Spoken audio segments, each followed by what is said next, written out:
Hi, welcome back. So today we're going to be talking about the harsh realities of the publishing industry. This video is inspired by a conversation that was happening over on Twitter recently. At April Henry Books tweeted, OMG, in the Penguin Random House / SNS antitrust trial, it was revealed that out of 58,000 trade titles published per year, half of those titles sell fewer than 12 books. Less than 12. So that's obviously not great, and I have a lot of thoughts and feelings about it. One of my Twitter mutuals at Rainbow Bamboo is the one who suggested that I make this video, so thank you for the suggestion. You can all go follow her if you're interested. She posts some of her own poetry and has an Instagram full of poetry prompts and is working on a poetry newsletter and things like that. So again, thank you so much for the suggestion. I think there's a lot to discuss here. April's thread went on to say 90% of titles sell fewer than 2,000 units. And from a New York Times article, about 98% of the books that publishers released in 2020 sold fewer than 5,000 copies. And another article she linked said that the typical self-published author sells about 5 copies of their book. So my first thought when I learned that so many authors sell so few books was that I felt relieved, because I have 2 published works. One is a full-length nonfiction book, one is a poetry chapbook.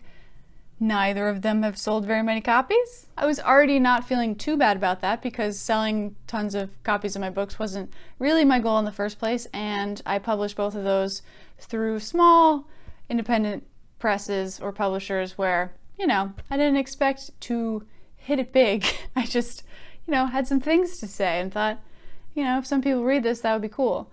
But knowing that so many people sold less than 12 copies did make me feel better, because I've definitely sold more than 12.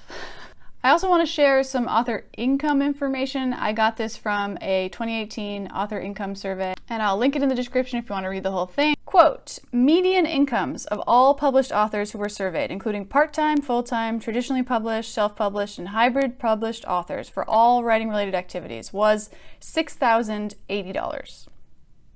Okay, median income, all authors, full-time, part-time, $6,000 in 2018, down 3% from 4 years ago. This is down from a $10,500 median income in 2009, according to the Authors Guild's last survey. Worse still, the median income for all published authors based solely on book-related activities fell $3,900 to $3,100, down 21%, while full-time traditionally published authors earned $12,400. Median income for full-time authors for all writing-related activities, however, was $20,300 in 2017, up 3% from 2013.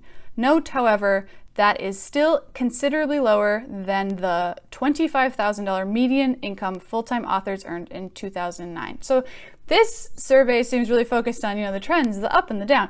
What I see here is that even full-time authors, taken as a median income, right, are making $25,000 at the most, $12,000 more recently. I'm not interested in the particulars, because what I'm seeing in general is that what I already know, most authors are not able to subsist on their writing alone. And this survey didn't say, or at least I didn't see it indicate specifically, like what percentage of all authors are full-time authors. And from even full-time authors, does that mean that they make all of their money from writing, or do they have other gigs? Are they supported in some way by a perhaps spouse or family member? Anyways, you don't even need statistics to tell you what is plainly obvious for anyone with eyes and anyone involved in the writing community to see, which is that the vast majority of writers are not full-time writers. They don't just write, they do other things. And even for full-time authors, the majority are not making a lot of money. This is not something you do to make money. But the main thing that sparked my interest in making this video was the questions that Ada, my Twitter mutual, posed, which were, 1, if authors know this, why do we write books? And 2, if publishers know that most of their revenue comes from Outliers, how does this affect what they publish?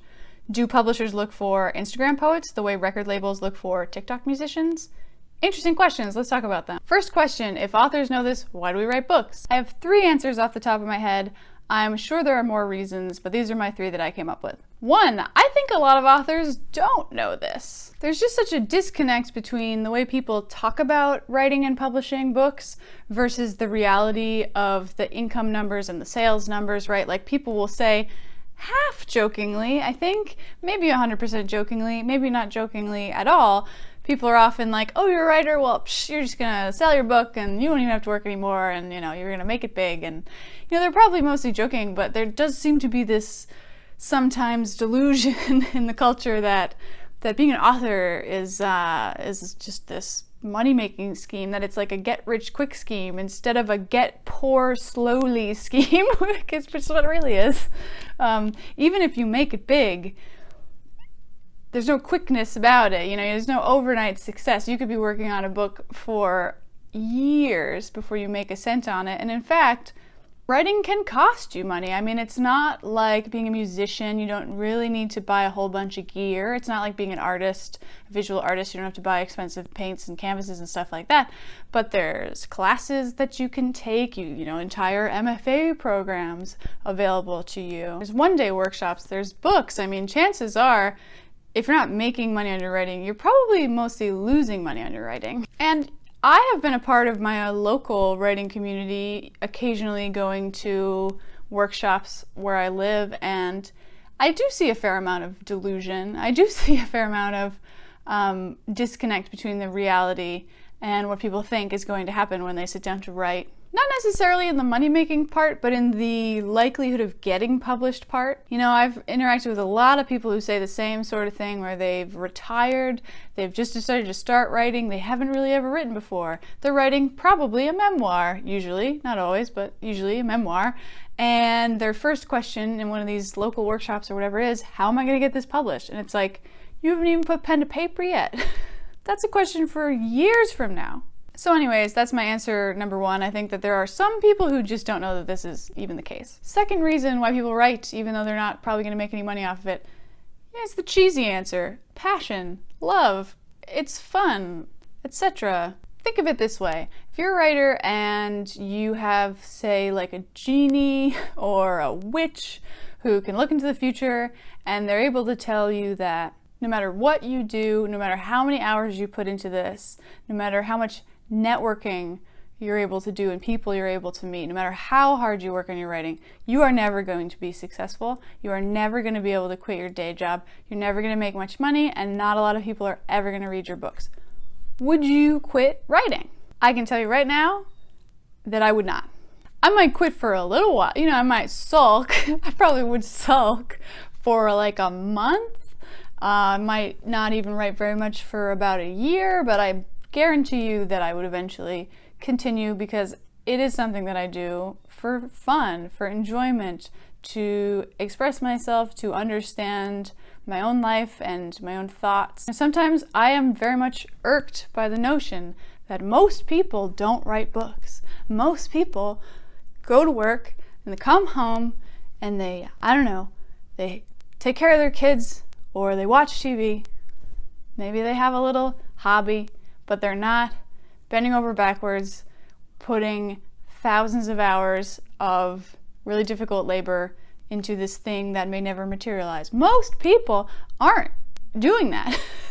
And there have certainly been times in my life where I've thought, maybe I should be like most people. Maybe I should quit.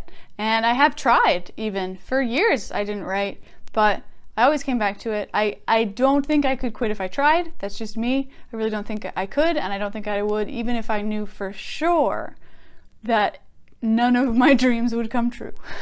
But the thing is, and this brings me to my third possible answer of why we write in spite of these low sales numbers, is that you can't know.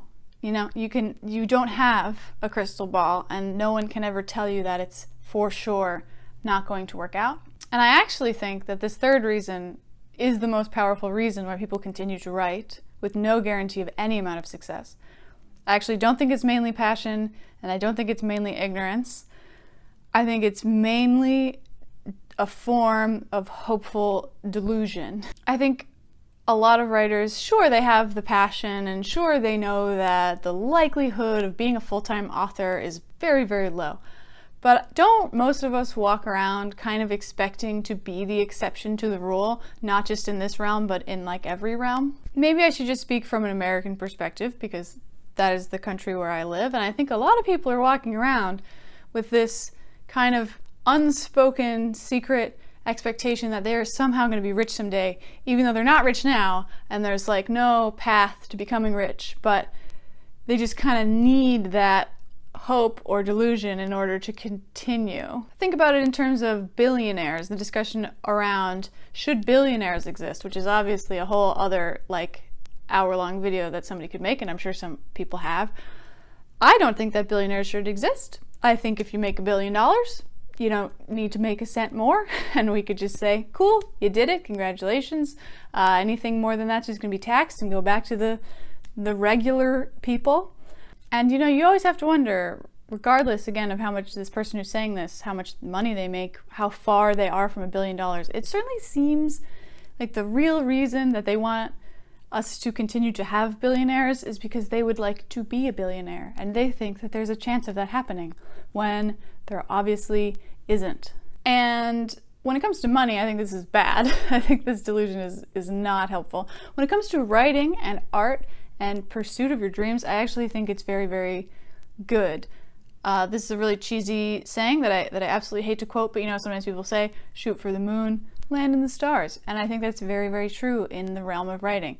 Maybe you need, on some level or on certain days or just in certain moments, to believe that you're the next Stephen King, by which I mean commercial success, in order to continue putting pen to paper. Maybe you need that. And even though you know it's almost certainly not true, that belief, delusion, hope, whatever you want to call it, allows you to write what you do write, allows you to have the audience that you do have and make the money that you are able to make. I try not to indulge this fantasy too often for myself because I want to enjoy my actual life and my actual job and not spend all my time wishing that I was a full-time writer. I like to keep in mind the pros and cons, that maybe, you know, I certainly think that I would love to be a full-time author, to work from home every day by myself and have no boss. That sounds amazing, but there's certainly downsides. It's lonely. You don't have any coworkers, which means you don't have any friends at work. You have no set structure. You have to enforce your own work-life boundaries, which I think anyone who worked from home during the pandemic found that was like actually harder than you might think.